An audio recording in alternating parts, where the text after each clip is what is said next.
साथ चित्रा पर चिल्लाते हुए कहता है, ये तुमने क्या किया चित्रा, क्या किया? चित्रा अनुराग की बातों का कुछ जवाब नहीं देती है।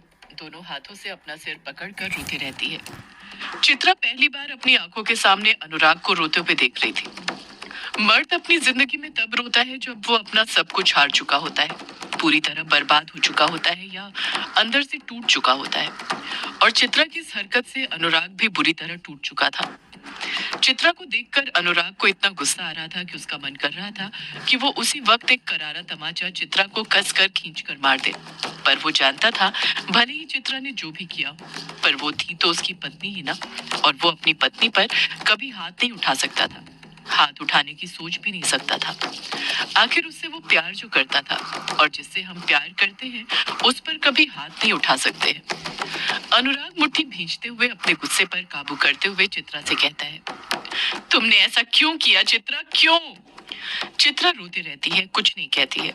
अनुराग अपने दोनों हाथों से कागजों की राख को उठाता है और उसे देखकर रोने लग जाता है।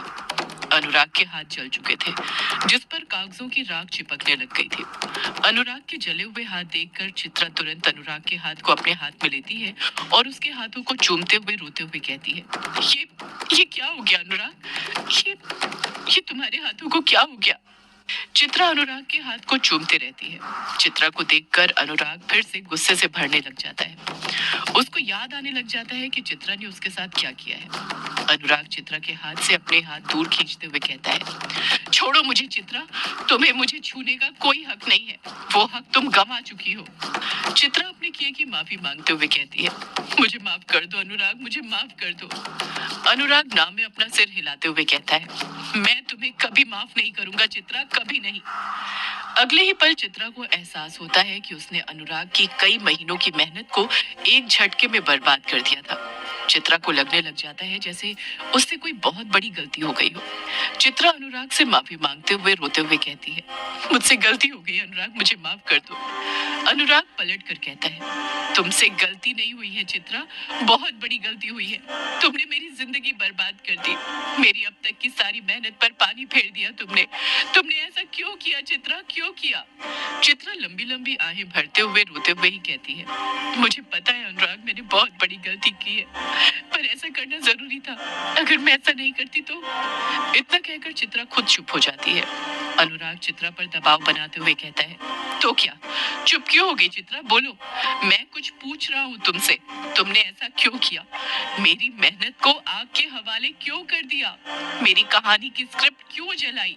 चित्रा अनुराग के सवाल का जवाब देते हुए कहती है, अगर मैं ऐसा नहीं करती तो सब खत्म हो जाता, वो मार देती। चित्रा कुछ रुक कर कहती है, मुझे, तुम्हें और हमारे बेटे युग को, वो सबको मार देती अनुराग, किसी को नहीं छोड़ती। अनुराग हैरानी के साथ कहता है, कौन मार देती चित्रा, तुम किसकी बात कर रही हो? चित्रा खामोश रहती है, कुछ जवाब नहीं देती है। अनुराग चित्रा पर दबाव बनाते हुए कहता है, कौन मार देती चित्रा, बोलो। चित्रा हकलाते हुए कहती है, यक्षिणी। अनुराग हैरानी के साथ कहता है, क्या कहा तुमने, यक्षिणी? चित्रा हामी भरते हुए कहती है, हाँ अनुराग, यक्षिणी, वो मार देती सबको, किसी को भी नहीं छोड़ती, तुमको, मुझको, युग को, सबको मार देती। अनुराग को अभी भी चित्रा की बातों पर यकीन नहीं हो रहा था। अनुराग फिर चित्रा से कहता है, ये तुम क्या बोल रही हो चित्रा, तुम्हारा दिमाग तो ठिकाने पर है ना? चित्रा अपनी बात पर अडिग रहते हुए कहती है, मैं बिल्कुल ठीक बोल रही हूँ अनुराग, वो यक्षिणी मार देती सबको, वो बहुत बुरी है, बहुत बुरी है, तुम्हें नहीं पता उसने मेरे साथ क्या किया। अनुराग खामोश खड़ा रहता है। चित्रा एक लंबी आह भरते हुए कहती है, तुम्हें पता है अनुराग, तुम ना अपनी कहानी में जो भी लिख रहे थे, वो यक्षिणी सब मेरे और युग के साथ कर रही थी। मैं मरते मरते बची हूँ अनुराग, मरते मरते। वो यक्षिणी मार देती मुझे, सिर्फ मुझे नहीं बल्कि युग को भी। अनुराग परेशान होते हुए कहता है, ये तुम क्या बोले जा रही हो चित्रा, ऐसा कैसे हो सकता है? यक्षिणी वैसा कैसे कर सकती है जैसा मैं लिख रहा हूँ? वो भला ऐसा क्यों करेगी? चित्रा अपनी बात ही लगाते हुए कहती है, मुझे पता था अनुराग, तुम कभी मेरी बातों पर यकीन नहीं करते, इसलिए मैंने तुमसे बिना पूछे वो सारी कहानी ही जला दी जिसमें यक्षिणी का अस्तित्व था। अब वो मुझे, तुम्हें, युग को कभी परेशान नहीं करेगी। वो काला साया बनकर मुझे डरा रही थी ना, मैंने उसका अस्तित्व ही खत्म कर दिया उस स्क्रिप्ट को जलाकर। चित्रा की ये बात सुनकर अनुराग को न जाने क्या हो जाता है। उसे चित्रा की आंखों में यक्षिणी से एक जलन दिखाई देने लग जाती है और वो बिना सोचे समझे चित्रा की आंखों में देखते हुए बोल पड़ता है, तुम यक्षिणी का अस्तित्व कभी खत्म नहीं कर सकती चित्रा, कभी नहीं, क्योंकि उसका अस्तित्व मेरे दिल में है। यक्षिणी का अस्तित्व खत्म करने के लिए तुम्हें मेरे दिल को खत्म करना पड़ेगा, यानी मुझे खत्म करना पड़ेगा। बोलो, ऐसा करोगी? मुझे खत्म कर सकती हो? चित्रा पलटकर कुछ जवाब नहीं देती है। वो जानती थी कि यक्षिणी की कहानी जलने से अनुराग गुस्से में था, इसलिए वो कुछ का कुछ बोलते जा रहा था। वो अपने होशो हवास में नहीं था, अपने ऊपर से अपना आपा खो चुका था। अनुराग अभी भी गुस्से के साथ चित्रा को घूरे जा रहा था। अनुराग के अंदर एक आग लग चुकी थी जो इतनी आसानी से बुझने वाली नहीं थी। अनुराग गुस्से के साथ चित्रा को देखते हुए कहता है, मुझे पता है चित्रा, तुमने ऐसा क्यों किया। अनुराग की ये बात कहते ही चित्रा अनुराग की तरफ देखने लग जाती है, जैसे उसे किसी बात का डर हो। अनुराग को कुछ ऐसा पता चल गया हो जो उसे पता नहीं चलना चाहिए था। अनुराग आगे कहता है, तुमने ये सब जानबूझकर किया है ना चित्रा, ये तुम्हारी सोची समझी चाल है। चित्रा तुरंत पलटकर कहती है, नहीं अनुराग, ऐसा बिल्कुल नहीं है। मैं भला ये सब जानबूझकर क्यों करूंगी, और मैं कब से चाल चलने लग गई? तुम पति हो मेरे, मैं तुमसे चालाकी करके क्या करूंगी? अनुराग गुस्से के साथ ही जवाब देता है, चालाकी तो तुम दिखाओगी ना चित्रा, आखिर तुम मुझे कामयाब होते हुए कैसे देख सकती हो? तुम्हारे अंदर मेरे लिए नफरत जो भरी है। चित्रा ना में अपना सिर हिलाते हुए कहती है, नहीं अनुराग, ऐसा बिल्कुल नहीं है, तुम मुझे गलत समझ रहे हो। अनुराग अपनी ही बात लगाते हुए कहता है, मैं तुम्हें बिल्कुल सही समझ रहा हूँ चित्रा, यही सच है। मुझे जब जब तुम्हारी सबसे ज्यादा जरूरत थी, तुमने हमेशा अपने हाथ पीछे खींचे हैं। मैं जब भी कामयाबी के शिखर पर चढ़ने वाला था, तुमने उस कामयाबी की नींव को पनपने ही नहीं दिया। इससे पहले जब मुझे मेरी चौथी किताब के लिए पैसों की जरूरत थी, उस वक्त भी तुम्हारे पास पैसे होने के बावजूद तुमने मुझे पैसे नहीं दिए थे। चित्रा खामोश रहती है। वो खुद चाहती थी कि अनुराग, जो इतने दिनों से खामोश था, अपना सारा गुस्सा जो अपने अंदर दबा कर रखा हुआ था, आज वो खुद सारा बाहर निकाल दे।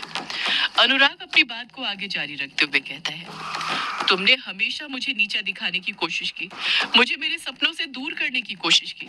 कोशिश क्या, मजबूर किया। हर वक्त कहानी लिखना छोड़ दो, कोई नौकरी कर लो की रट लगाती रही, मुझे मेरे सपनों से दूर करती रही।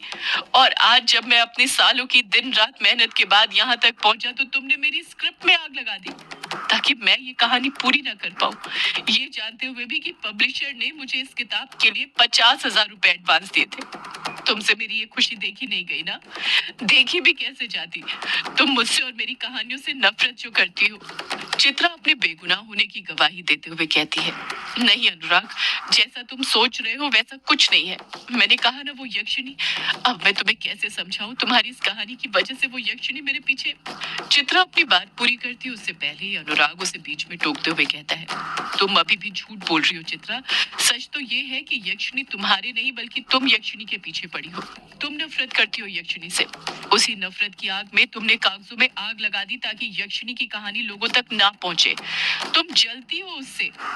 अनुराग के मन में जो आ रहा था वो चित्रा को बोलते जा रहा था। एक पल भी नहीं सोच रहा था कि चित्रा के दिल पर उन बातों का क्या असर पड़ेगा।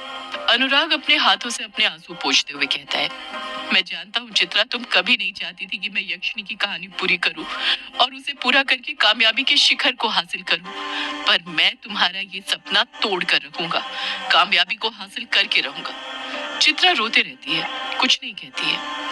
अनुराग अपनी जगह पर से खड़े होते हुए कहता है, तुम्हें क्या लगता है चित्रा, अगर तुमने मेरी ये स्क्रिप्ट जला दी तो यहाँ सब कुछ खत्म हो गया?